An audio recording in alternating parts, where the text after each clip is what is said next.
আচ্ছা, fourth question যেটা ছিল যে একটা বাচ্চা খুব টকেটিভ, সেটা নিয়ে স্কুলের টিচার প্রায় কমপ্লেন করছে যে আপনার বাচ্চা ভীষণ কথা বলে।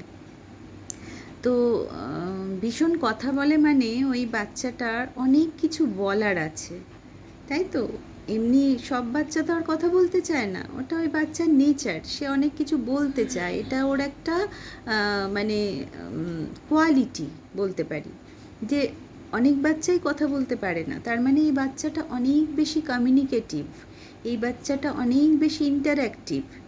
এবারে সেই তাকে আইডেন্টিফাই করে তাকে কিভাবে ক্লাসে মানে ফিরিয়ে আনা যায় অতগুলো স্টুডেন্টের মধ্যে, সেটা নোটিস করাটাও কিন্তু একজন টিচারের একটা বিশেষ গুণ থাকা উচিত।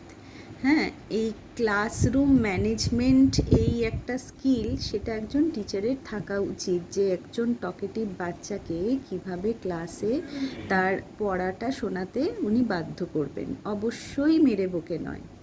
কিভাবে সেই টিচারকেই ভাবতে হবে, সেই এটু মানে এই বেসিক স্কিলটা একজন টিচারের কিন্তু থাকা উচিত। খুব রেসপেক্ট দিয়েই বলছি আমি, এটা খুব স্বাভাবিক।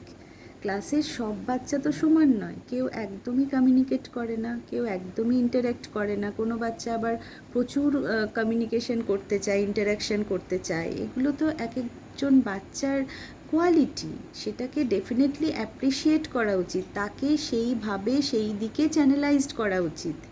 ওকে নিয়ে এসে বলতে হবে, তুমি এই সাবজেক্টটা, এই টপিকটা যেটা বোঝানো হচ্ছে, তুমি আগে একটু বুঝিয়ে নাও, ওকে ইনভলভ করে নিতে হবে কাজটার মধ্যে।